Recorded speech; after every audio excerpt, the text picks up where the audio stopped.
Hello students.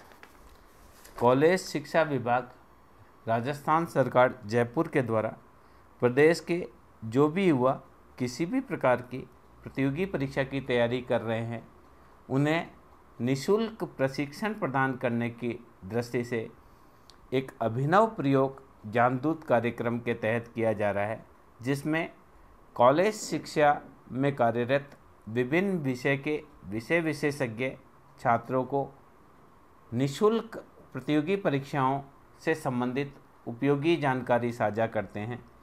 इस कार्यक्रम का प्रथम फेज बहुत ही सफल रहा। इसी क्रम में जो द्वितीय फेज है उसमें विभिन्न प्रतियोगी परीक्षाओं की तैयारी कॉलेज शिक्षा में कार्यरत विभिन्न विषय के विशेषज्ञों के द्वारा कराई जा रही है।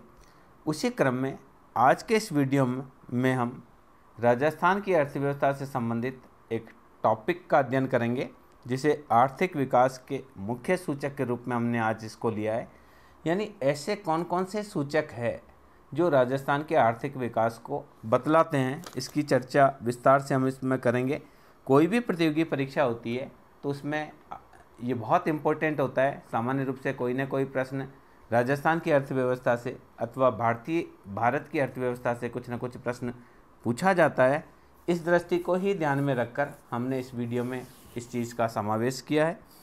सबसे पहले हम देखते हैं कि इसमें राजस्थान का सकल घरेलू उत्पाद क्या होता है। सकल घरेलू उत्पाद के बारे में हमने पिछले वीडियो में विस्तार से जानकारी प्राप्त की थी। सकल घरेलू उत्पाद एक वर्ष की अवधि में राज्य में उत्पादित समस्त वस्तुओं और सेवाओं के मूल्य, बाजार मूल्य को ही सकल घरेलू उत्पाद कहा जाता है। यानी सकल घरेलू उत्पाद से तात्पर्य जो वस्तुओं और सेवाओं का उत्पादन केवल राजस्थान की सीमा के मध्य हुआ है उनको ही शामिल करेंगे, वह राज्य का सकल घरेलू उत्पाद होगा। सामान्य रूप से सकल घरेलू उत्पाद को दो स्तर पर गणना की जाती है। एक प्रचलित मूल्य पर यानी बाजार कीमत पर, वर्तमान आज की कीमत को आज के उत्पादन से हम मल्टीप्लाई करके अगर निकालते हैं तो होता है वर्तमान कीमत पर। और अगर हम एक स्थिर कीमत पर निकालते हैं, जैसे कि वर्तमान में हमने 2011-12 को स्थिर कीमत ले रखी है, यानी जो 2011-12 में जो कीमतें थी विभिन्न वस्तुओं की, उन कीमतों पर, जैसे गेहूं की कीमत उस समय क्या थी, चावल की कीमत क्या थी, मक्का की क्या थी, जौ की क्या थी, ज्वार की क्या थी, डॉक्टर की फीस क्या थी, इंजीनियर की क्या सेवा की क्या कीमत थी, उन कीमतों पर वर्तमान उत्पादन को गुणा करते हैं तो वो आता है स्थिर कीमतों पर। और प्रचलित कीमतों का मतलब वर्तमान का उत्पादन और वर्तमान की कीमत को लिया जाता है तो प्रचलित कीमतों पर होता है। तो अगर हम सकल घरेलू उत्पाद की बात करें तो 2016-17 में देखें तो स्थिर कीमत पर राज्य का सकल घरेलू उत्पाद था 5,96,746 करोड़। ये टोटल राशि देखिए आपको दे रखा है, करोड़ में है, 5,96,746 करोड़। और अगर इसी को वर्तमान कीमत यानी 2016-17 में देखिए, 2011-12 में जो कीमत थी उसकी उन कीमतों को 2016-17 के प्रोडक्शन से गुणा किया जाता है तो वो आता है स्थिर कीमत पर 5,96,746। अगर 2016-17 का उत्पादन है और 2016-17 की ही कीमतें ली जाती है तो उस समय राजस्थान का सकल घरेलू उत्पाद आता है 7,60,587 करोड़ रुपए। अगर इसको देखें करंट डाटा की बात करें तो ये देखिए लगातार बढ़ रहा है। आप देखेंगे 5,96,000 से 6,24,000 ये लगभग लगातार बढ़ा। 2020-21 में राजस्थान का सकल घरेलू उत्पाद है 6,43,222 करोड़ रुपीज़। और अगर 2020-21 की ही कीमतों को देखा जाए तो ये लगभग है 9,57,912 करोड़ रुपीज़। तो ये बताता है कि राजस्थान का सकल घरेलू उत्पाद लगातार बढ़ता चला जा रहा है, जो इस चीज़ को व्यक्त करता है कि राजस्थान में आर्थिक विकास की दर धीरे धीरे बढ़ रही है।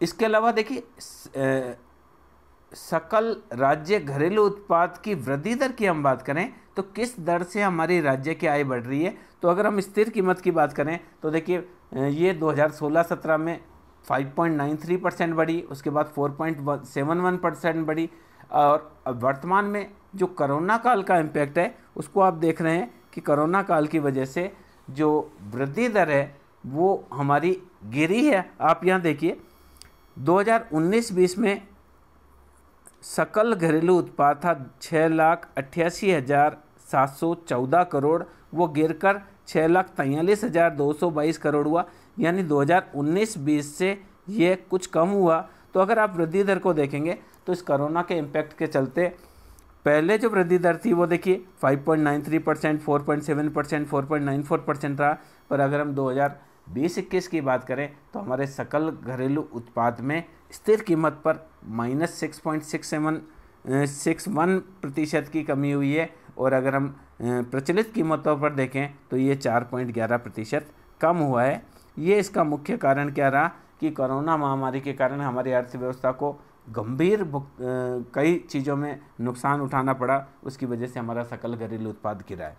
इसी प्रकार से देखिए अगर हम क्षेत्रवार देखें कि कृषि में कितना परिवर्तन हुआ, उद्योग में कितना हुआ, सेवाओं में कितना हुआ, तो इसको हम देख सकते हैं, प्रतिशत में डाटा दिया गया है। अगर स्थिर कीमत की बात करें 2011-12 में तो कृषि में जो चेंज हुआ है वो टोटल जो हिस्सा हमारा सकल घरेलू उत्पाद का है उसका 26.42% भाग हमको कृषि से प्राप्त हुआ, 33.17% हमको उद्योग या हम कह सकते हैं प्राथमिक गतिविधियों से 26.42% हुआ, द्वितीय गतिविधियों से 33.17% हुआ, और तृतीय गतिविधियां या हम उसको कह सकते हैं सेवा क्षेत्र से 40.41% रहा। अब आप देखिए कृषि का भाग जो राज्य आय है उसमें 26.42 से फिर 25.33 हुआ, फिर 25.61 हुआ, फिर थोड़ा बढ़ा। वर्तमान में कृषि का भाग बढ़ा है क्योंकि कोरोना काल में जो इम्पैक्ट है वो उद्योगों पर ज़्यादा इम्पैक्ट हुआ है, सेवाओं पर बहुत ज़्यादा इम्पैक्ट पड़ा है, पर कृषि पर बहुत ज़्यादा फर्क कोरोना काल का नहीं पड़ा है। तो यहाँ देखिए कृषि, अगर हम राज्य आय की बात करें स्थिर कीमत पर तो वर्तमान में 2020-21 में हमारी राज्य आय का 29.45% भाग कृषि से प्राप्त हो रहा है, 28.15% भाग हमें उद्योगों से प्राप्त हो रहा है, और सेवा सेक्टर का योगदान 42.40% है। इस प्रकार से हम देखें तो सेवा सेक्टर का पहले 44.70% था, वो गिरकर 42.40% हुआ, और वहीं कृषि का भाग 26.73% था इससे पहले साल में, वो कृषि का भाग इसमें बढ़ा है। इसी प्रकार से अगर हम मूल्यवर्धन को करंट कीमत पर देखें, प्रचलित कीमत पर देखें तो 2020-21 में 29.77% भाग हमको कृषि से प्राप्त हुआ और 24.80% भाग हमको उद्योगों से प्राप्त हुआ, और राज्य आय का लगभग 45.43% भाग हमको सेवा सेक्टर से मिला है। तो यहाँ इनको डिस्कस करने का एक उद्देश्य ये है कि आपको थोड़ा सा पता रहे। अगर आपसे प्रश्न ये पूछ लिया जाता है कि राज्य में राजस्थान में, अगर आपसे ये पूछ लिया जाता है कि राजस्थान में किस वर्ष को स्थिर कीमत में माना गया है, तो वहाँ आपको आंसर देना है 2011-12।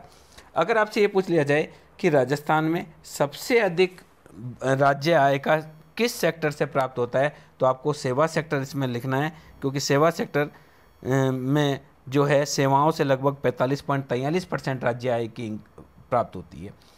दूसरी बात ये होती है कि आप देखिए कि अगली चीज़ पूछी जाती है कई बार, शुद्ध घरेलू उत्पाद किसको कहा जाता है। देखिए सकल घरेलू उत्पाद और शुद्ध घरेलू उत्पाद में अंतर होता है। हम जब भी कोई उत्पादन करते हैं तो उत्पादन करने के साथ हमारी मशीनों की कुछ घिसावट होती है, कुछ अप्रचलन होता है, या जो पहले जो हम उत्पादन कर चुके हैं उस उत्पादन के साथ हम जब शुद्ध उत्पादन की बात करते हैं तो उसमें से घिसावट व्यय को घटा दिया जाता है। अर्थात इसको आप इस प्रकार से समझ सकते हैं कि मान लीजिए एक जना टैक्सी चलाता है, उसने 10 लाख की टैक्सी खरीदी और साल भर उसने टैक्सी चलाई और टैक्सी चलाने से उसको 5 लाख की इनकम प्राप्त हुई। अब उसको देखिए सकल इनकम तो 5 लाख की प्राप्त हुई है, पर शुद्ध इनकम की अगर हम बात करें तो हो उस टैक्सी का डेप्रीशिएशन हो गया। जो पहले टैक्सी 10 लाख की थी, अगर वो अब 8 लाख में ही बिकती है तो 2 लाख रुपए जो घिसावट हो गई है टैक्सी की, तो शुद्ध अगर उसने सकल रूप से 5 लाख रुपए कमाए, जिसके अंदर उसने पेट्रोल का खर्चा निकाल दिया, ड्राइवर का खर्चा निकाल दिया, टूट फूट मरम्मत का खर्चा निकाल दिया, वाहन के इंश्योरेंस का खर्चा निकाल लिया, उसके बाद उस टैक्सी से उसने 5 लाख रुपए कमाए। पर अगर टैक्सी का मूल्य 10 लाख की जगह 8 लाख ही रह जाता है, तो 2 लाख रुपए उस टैक्सी का घिसावट हो गई, तो शुद्ध रूप से उसने 5 लाख नहीं कमाए, बल्कि उसने 3 लाख ही कमाए। इसका मतलब है कि शुद्ध घरेलू उत्पाद निकालने के लिए सकल घरेलू उत्पाद में से घिसावट को घटा दिया जाता है। अब ये घिसावट टेक्नोलॉजिकल परिवर्तन की वजह से हो सकती है, ये जो घिसावट है कोई एक्सीडेंटल हो सकती है, मैनमेड गतिविधियों की वजह से हो सकती है। इसकी विस्तार से चर्चा हमने राष्ट्रीय आय के चैप्टर में करनी है। तो आप देखिए, शुद्ध घरेलू उत्पाद की बात करें तो सकल घरेलू उत्पाद से शुद्ध घरेलू उत्पाद हमेशा कम होता है, क्योंकि शुद्ध घरेलू उत्पाद निकालने के लिए सकल घरेलू उत्पाद में से घिसावट को घटा दिया जाता है। आप देखिए, अगर हम 2016-17 की बात करें तो हमारा स्थिर कीमत पर सकल घरेलू उत्पाद था 5,96,746 करोड़ रुपए, और वहीं अगर हम शुद्ध घरेलू उत्पाद की बात करें वही 2011-12 की कीमत पर, तो देखिए 5,96,746 करोड़ था, जबकि घिसावट व्यय के बाद ये रह गया 5,29,650 करोड़। इसी प्रकार से अगर प्रचलित कीमतों की बात करें तो 2016-17 में प्रचलित कीमत पर हमारा सकल घरेलू उत्पाद था 7,60,587 करोड़, जबकि इसमें से घिसावट को घटा देने के बाद ये 7,60,587 की जगह रहता है 6,82,626 करोड़ रुपए। तो ये बताता है कि शुद्ध निकालने के लिए सकल में से घिसावट व्यय को घटा दिया जाता है। अगर हम 2020-21 की बात करें तो ये 5,70,143 करोड़ रुपए राज्य का शुद्ध घरेलू उत्पाद है, जो कि 2011-12 की स्थिर कीमत पर है। और प्रचलित कीमत की बात करें तो यह है 8,62,633 करोड़ रुपए। एक और बहुत इम्पोर्टेंट बात जो होती है, किसी देश में रहने वाले लोगों के रहन सहन की स्थिति कितनी है, उनका लिविंग स्टैंडर्ड कैसा है, अगर इसको पता करना हो तो प्रति व्यक्ति आय को देखा जाता है। तो राजस्थान के लोगों का रहन सहन का स्तर क्या है, इसका पता करने के लिए राज्य की प्रति व्यक्ति आय की गणना बहुत इम्पोर्टेंट है। इसी से पता चलता है कि राज्य के नागरिकों की आर्थिक स्थिति पहले से अच्छी हो रही है या ख़राब हो रही है। तो इसके लिए देखिए, प्रति व्यक्ति आय स्थिर कीमत पर आप देखें 2016-17 में स्थिर कीमत पर हमारी प्रति व्यक्ति आय वार्षिक थी 71,324 रुपये, यानी प्रत्येक व्यक्ति की साल भर की कमाई थी 71,324 रुपये प्रति व्यक्ति। और अगर प्रचलित कीमतों पर देखें तो यह 91,924 रुपये। अब आप देखिए, लगातार हमारे यहाँ ये देखिए डाटा स्थिर कीमत पर 71 से 73 हुई, 73 से 75 हुई, 75 से 78 हुई, यानी धीरे धीरे हमारी प्रति व्यक्ति आय बढ़ रही है। पर अभी कोरोना काल की वजह से देखिए 2020-21 में हमारी प्रति व्यक्ति आय 72,297 हुई, यानी लगभग 2016-17 के आसपास ही ये वापस चली गई। इसी प्रकार से प्रचलित कीमत पर देखें तो ये पहले 91,000 से देखिए 98,000 के आसपास हुई, फिर 107, 115, वर्तमान में ये है 1,09,386 रुपये प्रति व्यक्ति आय है। यानी एक परिवार में सदस्य अगर 4 हैं तो उसको 4 से मल्टीप्लाई करेंगे, 5 है तो उसको 5 से मल्टीप्लाई करेंगे। इस प्रकार से हम क्या करते हैं, राज्य के हमने कुछ मेन डाटा की बात हमने करी है। इसी प्रकार से देखिए, किसी भी अर्थव्यवस्था के लिए बहुत इम्पोर्टेंट क्या होता है कि अर्थव्यवस्था फ्यूचर में प्रोग्रेस करेगी या नहीं करेगी, ये डिपेंड करता है स्थायी पूंजी निर्माण पर। अगर पूंजी निर्माण की दर बढ़ रही होती है तो ये स्पष्ट होता है कि अर्थव्यवस्था फ्यूचर में प्रोग्रेस करेगी। करोड़ रुपए में राशि है। 2016-17 में राज्य में स्थायी पूंजी निर्माण था 2,11,986 करोड़, जो देखिए बढ़ता हुआ 2019-20 में 2,71,696 करोड़ हो गया। ये लगातार बढ़ता हुआ डाटा है जो ये बता रहा है कि राज्य में पूंजी निर्माण की दर बढ़ रही है। अब जब पूंजी निर्माण की दर बढ़ती है तो उसका नए क्षेत्र में विनियोग किया जाता है। जब विनियोग किया जाता है तो हमारी उत्पादन क्षमता बढ़ती है, लोगों को रोजगार की प्राप्ति होती है। तो इस दृष्टि से पूंजी निर्माण क्षमता जो है, स्थायी पूंजी निर्माण बहुत इम्पोर्टेंट है। स्थायी पूंजी निर्माण में आपके जितने भी ऐसे कार्य होते हैं जो भविष्य के लिए, जैसे रोड का डेवलपमेंट है, ये स्थायी पूंजी निर्माण है। कोई बड़ी बिल्डिंगें बनाई जाती है, कोई स्टेडियम बनाया जाता है, कोई कल कारखाना सरकार के द्वारा लगाया जाता है, कोई उद्योग की स्थापना की जाती है, तो ये सारा स्थायी पूंजी निर्माण के अंतर्गत आता है। चूँकि राज्य की अर्थव्यवस्था एक कृषि प्रधान अर्थव्यवस्था है, तो इसमें कृषि की क्या स्थिति है इसको भी हमने इसमें लेने का प्रयास किया है। इसके लिए हमने देखा कृषि उत्पादन सूचकांक क्या है। तो देखा जाए तो कृषि उत्पादन सूचकांक जो है उसका आधार वर्ष 2005-06 से वर्तमान में अब जो, अगर ये पूछा जाए कि वर्तमान में कृषि उत्पादन का सूचकांक क्या है तो आप 2007-08 है, यानी जितना भी 2007-08 में उत्पादन हुआ उसको हमने 100 मान के उसके हिसाब से इसको प्रोग्रेस को देखा है। तो हमारे पास देखिए 2016-15 इसमें कृषि उत्पादन सूचकांक में इकाई, चूँकि 100 है तो यहाँ इकाई लिखने की ज़रूरत नहीं है।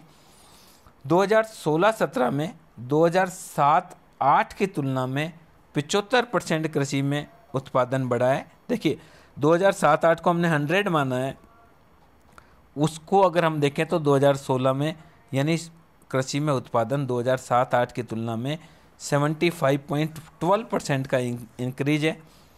2017-18 में गिरा है, चूँकि राज्य की अर्थव्यवस्था ऐसी है, राज्य की कृषि अकाल और सूखे पर ज़्यादा निर्भर करती है, तो ये भी संभव है। अब 2018-19 की देखें तो कृषि उत्पादन 183.08 है और 2019-20 में ये 201.69% है।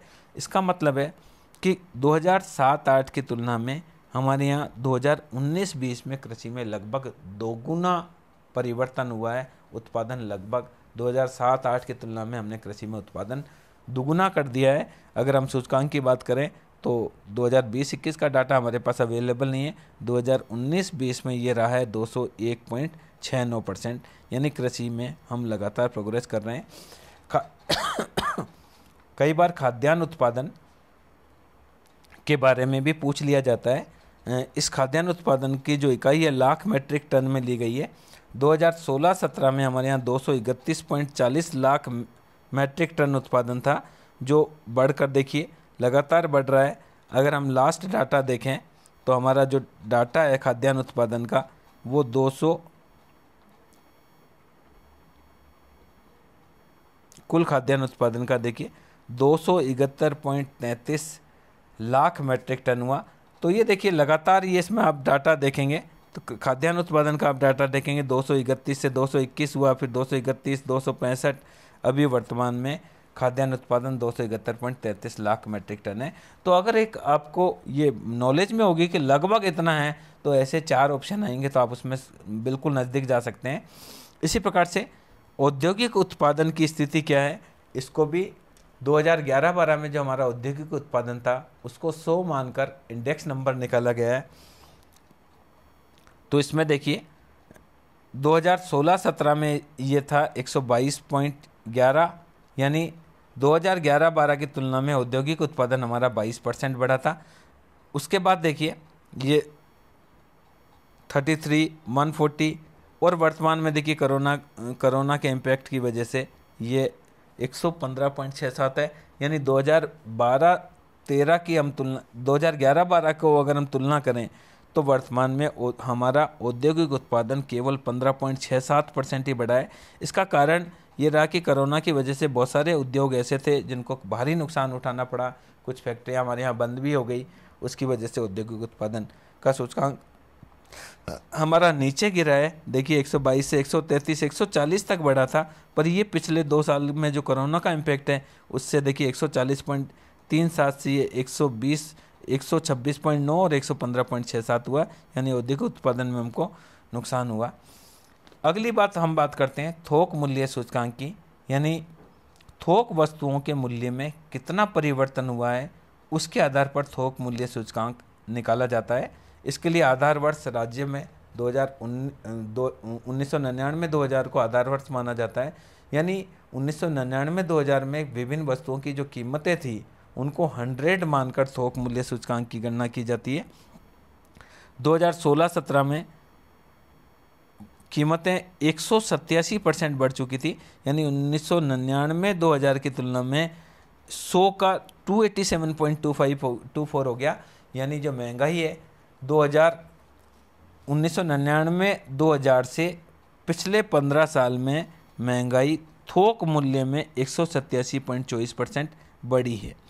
इसके बाद देखिए लगातार डाटा 192.3430 लगातार अभी हम बढ़ रही है। अगर हम 2020-21 की बात करें तो जो हमारी महंगाई का सूचकांक है वो 334.19 हो गया। यानी 20 साल में अगर हम देखें तो 1999-2000 में जो 100 वैल्यू थी वो बढ़कर 334.19 हो गई है। यानी लगभग 234.19% कीमतें थोक वस्तुओं की हमारी कीमतें बढ़ी है। और अगर हम प्रतिवर्ष की बात करें, प्रतिशत कितना परिवर्तन हो रहा है उसकी बात करें तो 2014-15 की तुलना में 2015-16 की तुलना में 2016-17 में ये 5% बदला। उसके बाद 1.78%, फिर 3.22%, 4.73% और वर्तमान में 5.76% की दर से बढ़ रही है महंगाई। इसी प्रकार से अगर हम ऊर्जा की बात करें तो इसको मेगावाट में देखते हैं तो 2016-17 में हमारे यहाँ 186.77 मेगावाट बिजली का उत्पादन होता था। हम लगातार प्रयास कर रहे हैं कि बिजली का उत्पादन बढ़ाएं। तो अगर हम देखें तो 2020-21 में हमारे यहाँ जो बिजली का उत्पादन है वो है 21,836 मेगावाट बिजली का उत्पादन हो रहा था। इसी प्रकार से बैंकों के द्वारा कितना कर्ज लिया जा रहा है, किसी भी अर्थव्यवस्था में जितना संस्थागत कर्ज लिया जाता है या संस्थागत बैंकिंग प्रणाली होती है अर्थव्यवस्था उतनी ही मजबूत होती है। तो इस दृष्टि से अगर हम देखें तो सितंबर की स्थिति हमने इसमें ली है, राशि करोड़ रुपए में देखें तो हमारे यहाँ संस्थागत साख थी 1,96,698 करोड़। ये लगातार साख की मात्रा बढ़ रही है जो अर्थव्यवस्था की मजबूती का सूचक है। 2020-21 में हमारे यहाँ संस्थागत साख की मात्रा थी 3,43,406 करोड़। तो यहाँ देखिए हमने कुछ समंकों की बात करी जो भारत अर्थव्यवस्था से संबंधित है और इसको एक डाटा के रूप में चित्र के माध्यम से भी घरेलू उत्पाद को बताया गया है कि स्थिर कीमत और प्रचलित कीमतों पर लगातार राज्य का सकल घरेलू उत्पाद में वृद्धि का रुख है। और वृद्धि की दर की बात करें तो वृद्धि दर देखिए इसमें क्लियर शो की हुई है कि किस प्रकार से हमारी वृद्धि दर में परिवर्तन हो रहा है। स्थिर कीमत पर क्षेत्रवार योगदान आप देखिए, इसमें स्थिर कीमत पर सबसे अधिक सेवा क्षेत्र का 42.40% है, कृषि क्षेत्र का 28.15% है। और ये अलग अलग एरिया की बात करें, शुद्ध घरेलू उत्पाद की बात है, प्रति व्यक्ति आय जो देखिए स्थिर कीमत पर 91,924 से लगातार ये बढ़ रही थी और लास्ट में ये 1,09,386 है। इसी को हमने डाटा को प्रेजेंट करने का प्रयास किया है। तो इस वीडियो के माध्यम से हमने कुछ ऐसे समंकों को लिया है जो सामान्य रूप से किसी भी प्रतियोगी परीक्षा में पूछे जाते हैं। ऐसे ही जो इम्पोर्टेंट समंक है उनको इस श्रृंखला के अंतर्गत बताया जाएगा। मैं समझता हूँ ये वीडियो आपके लिए बहुत उपयोगी रहेगा। Thank you.